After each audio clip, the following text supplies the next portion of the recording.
Hey you, has your aim been feeling kinda iffy from the most recent update of Modern Warfare 3 Season 3 or Warzone Season 3?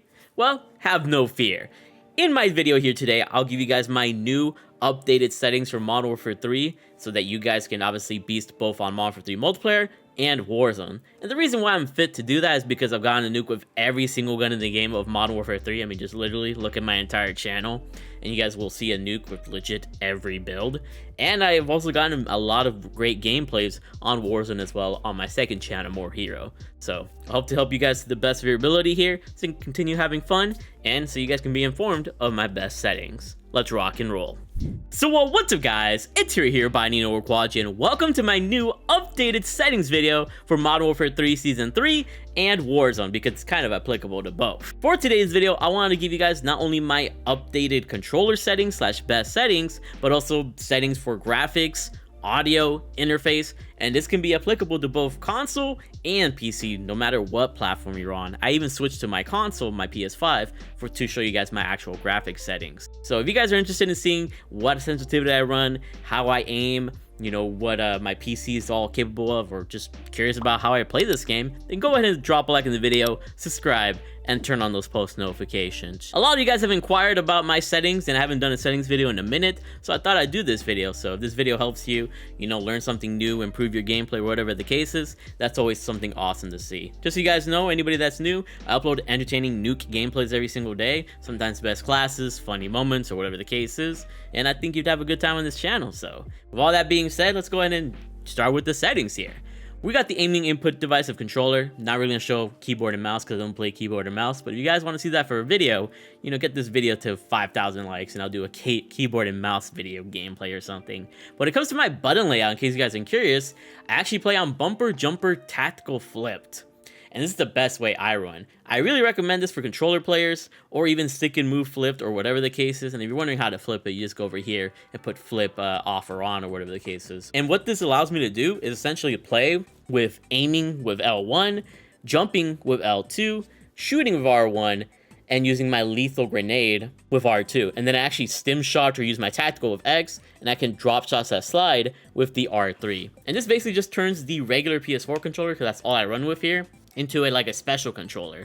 I don't need to use like a scuff or anything like that, or I don't even, you know, I have a PS5, you know, that special PS5 DualSense Edge. I don't even use the paddles on it because I don't need it, just because of my controller layout. So this allows me to just jump shot fluidly, drop shot fluidly, without the need to buy anything special. In case you guys are wondering what this is right here, this orange thing, it's a Control Freak. You can use code HERO, you know, online if you want to get yourself a nice little discount. Control Freak always be coming in clutch. But I would definitely recommend playing on bumper jumper tactical flipped just for all those reasons. I've been playing on it since 2015 back in Black Ops 3, so I've been on a decade on this, and I've definitely become a better player because of it. It might take some time to get used to. Took me like a couple of weeks, but I'm telling you, when you get into it, it will help you. But enough of that, let's go ahead and go to our controller vibration being off. Just don't feel like you really need it on, but you can play with it on obviously. When it comes to dead zone inputs, this is what I got for my dead zone. And of course, when it comes to testing your dead zone, you just want to make sure that there's no, you know, percentage. Like if there's some sort of percentage on these, then you got to put your dead zone up. Because there's none, then my dead zones are perfect here. And I put the right trigger at 50 because that's what I used to use my lethal grenade. So no need to put that down to like 5, like my left trigger. Moving on forward, our horizontal and vertical stick sensitivity is at 8 and 8. This is not too fast and not too slow, which means I can aim as well as possible and be able to turn on opponents if needed. Obviously, this is going to be personal preference. If you have a lower sensitivity, like on near like 3 to 1, more or less, you know, 4, you're going to be able to aim a lot more accurately, but you might not have the ability to turn on somebody if somebody appears behind you. And the opposite can be true as well. You're gonna have very great sensitivity to turn on somebody, but you might not have the best aim. So just choose a sensitivity that feels right for you and mess around with that. Moving on forward, we got the sensitivity multiplier here, which is all at 1. Vertical aim max is all standard. Aim response curve type. A lot of people pretty much prefer dynamic just because it's kind of been the pro-approved response curve type since 2020.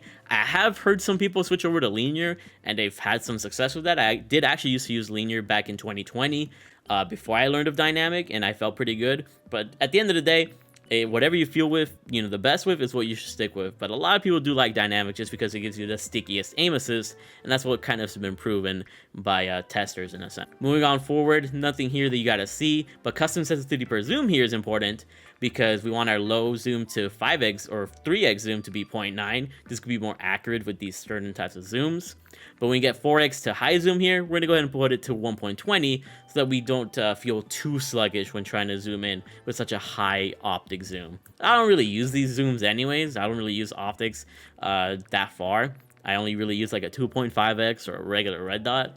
So I end up being pretty accurate anyways. Moving on forward, aim assist here is going to be on. We're on controller. Of course we need our aim assist. We wouldn't last a chance against those keyboard and mouse players. Aim assist type, put it on default. Or you could also actually use it on Black Ops, but precision and focusing aren't good because you lose aim assist in certain situations, whether you're like, hip firing or whatever the case is. This is not proven to be useful here in most cases. So just use default or Black Ops and you'll have the best time as a controller player. Third person ADS correction type, 8 assist is pretty much the best way to go. And then motion sensor, I don't really use gyro behavior or anything like that, so that's up for somebody else to explain. Automatic sprint off. People always tell me, why do you have automatic sprint off? I just want to be in full control of my character. If I leave it on, then that means, something else is taking control in a sense. And if I need to stop because I need to stop, then I'd rather have that opportunity than have, a camp or destroy me because I'm just going to keep running or whatever the case is. So I just don't really recommend automatic sprint. And then auto move forward is the same deal there. Tactical sprint behavior, double tap, airborne mantle, and ground mantle off. Slide/dive behavior. This is actually pretty important.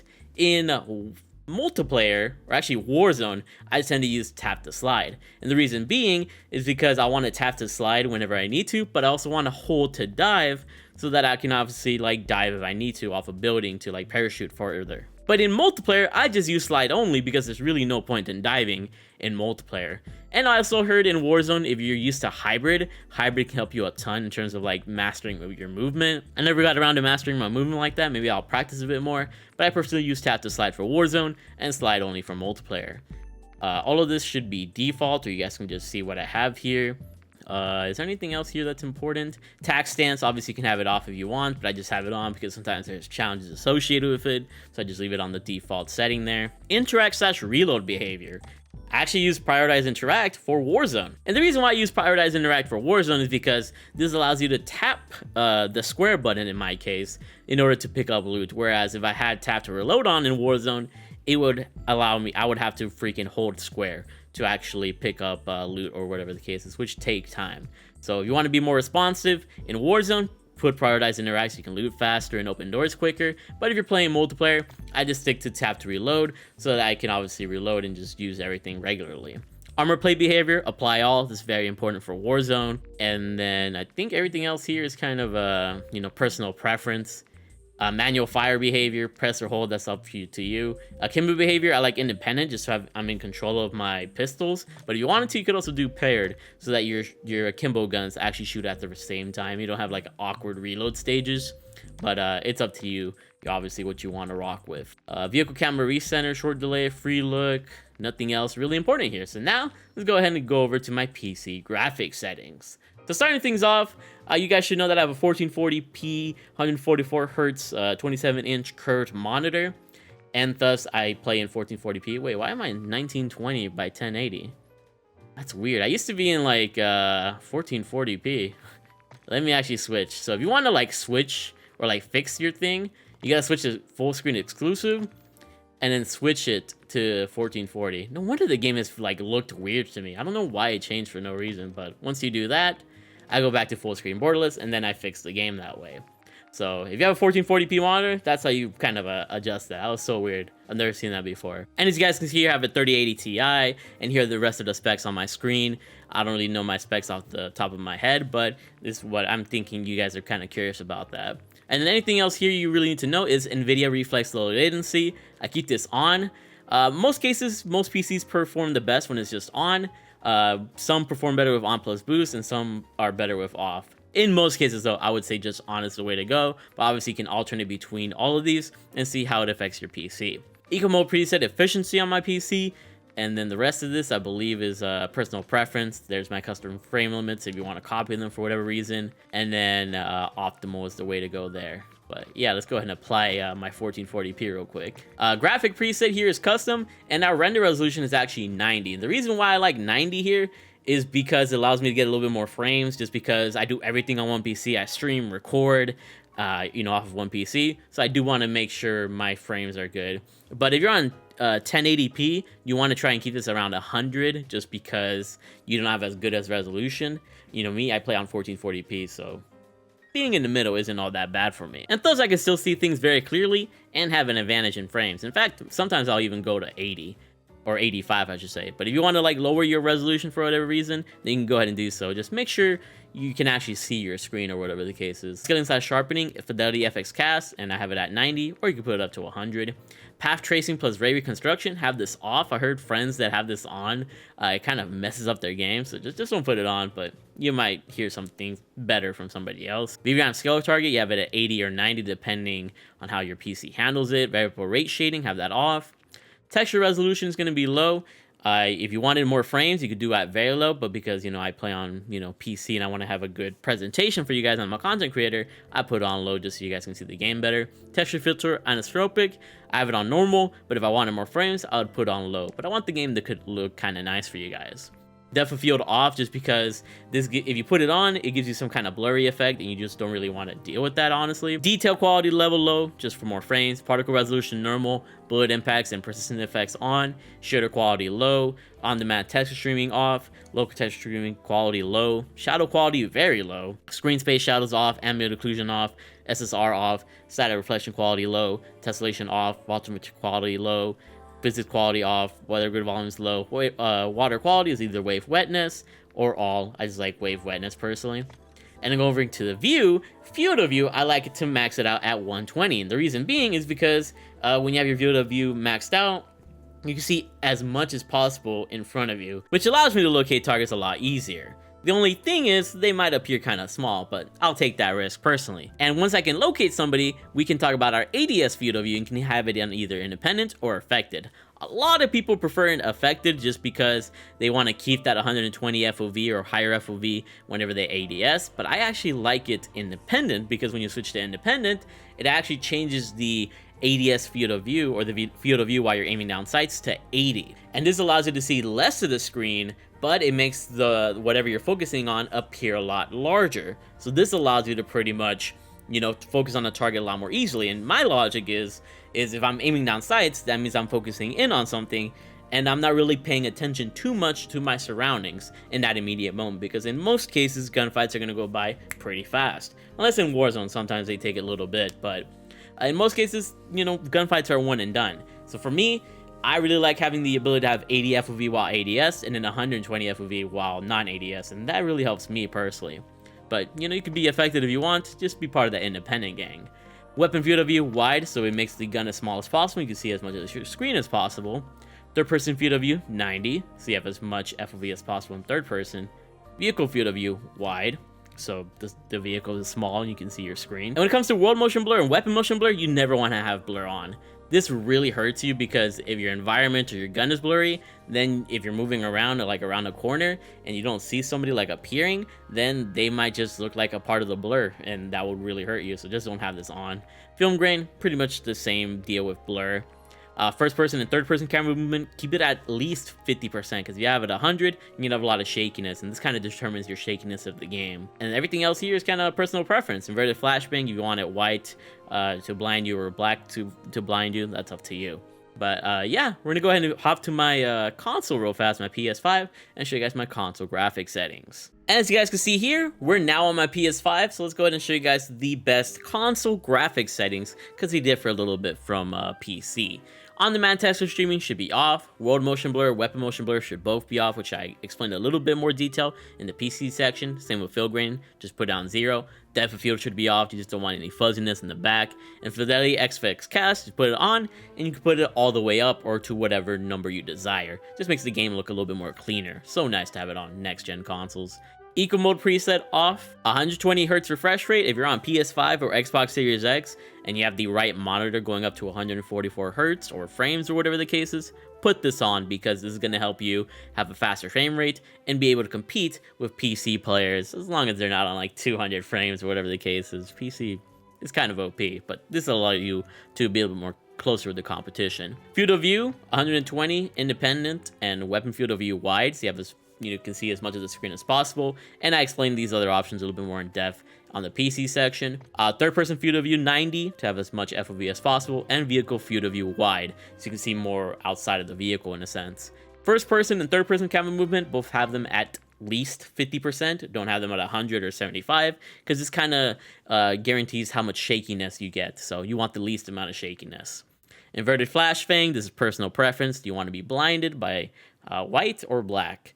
And then everything else here is personal preference. So yeah, let's go ahead and hop back on my PC and show you guys the best audio settings, which are applicable for both PC and console. Let's keep it moving. Now that we're back on my PC, let me show you guys my audio settings for both PC and console, obviously. So when it comes to audio mix, I like PC speaker just because it allows me to really, hear my opponents as clearly as possible. I switched to this in the beginning of MW3, and it's really come a long way for me. But if you're on console, any of these really work well. Headphones-based boost is something that I used to use when I used to play on PS5, PS4 a little bit more. Home theater is also pretty solid. There's very little difference between all of these. But those two would be like my highest ones on console. Going over to master game volume, have it at 100. But then gameplay music volume, I have it on 2, so I don't have to hear that much music while, trying to hear the important stuff in the game. Dialogue volume at 34, so I can at least hear callouts, because, hearing callouts are pretty important. And effects volume is what you want to max out, because this allows you to hear footsteps, kill streaks being thrown down, maybe somebody reloading, armor plating up, and this will give you all the cues that you need. And everything else here is kind of, personal preference. Voice chat volume, 60, because some people be having annoying mics, so you can't have that at 100. Some people have very terrible mics. And then everything else here is kind of just personal preference. Subtitles. If I was in a content creator, I actually would have subtitles on for every single mode, multiplayer and Warzone. But I don't. And the only reason I don't have it on is because I'm a content creator. I want the game to look clean. But the reason you might want to have subtitles on is because you're able to see a call out rather than hear a call out. And you'll be able to respond to it a lot faster. I feel like most people are visual learners.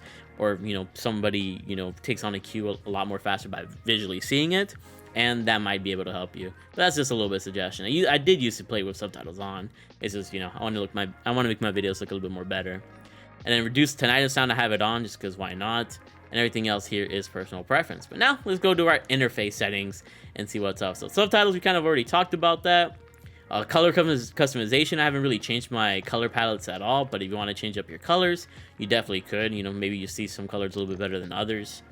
HUD bounds, minimap shape, have that on square. If you have it on round, then the minimap is going to appear a lot smaller, and a square minimap is a lot better. You have a lot more surface areas with a square as compared to a circle.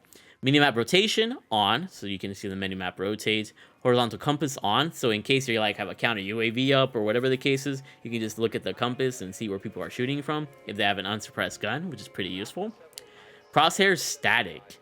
And the reason I like static crosshairs is because it allows you to not have all that wobbliness and you're a little bit more accurate in a sense. And have the crosshair dot on and setter dot on and have the setter dot at largest, just because I feel like it helps me with aim just a little bit. Everything else here is kind of default if I'm not mistaken. You can also see your squad health and stamina on or health bar only, which is actually kind of interesting. Honestly, I don't really care for stamina, so you might as well just put the health bar only. I think that's a new setting they just added, which is kind of interesting. Telemetry, I just have FPS counter to know how many frames I have, if anything's off of my PC, and then the server latency and packet loss to see if I'm in a laggy lobby or whatever. Most times I'm not, but you never know. You have that rare time where you are, and you might as well just quit the game. And everything else is doesn't matter. But there you guys go, my best and updated settings for Modern Warfare 3 Season 3. Just wanted to present them to you guys. You guys know not really a lot changes. But if this helped you, or you guys kind of learned how I played or whatever, make sure you guys drop a like in the video, subscribe, and turn on those post notifications. I only really cover my settings at the beginning of every seasonal update or every reloaded update. So if anything changes or anything new pops up, just like that squad and bar health stamina thing, then you'll be updated with that. But thanks for being the best. I should have one more video later tonight, and that'll be the ranked play loadout. So definitely stick around for that. I freaking love you all.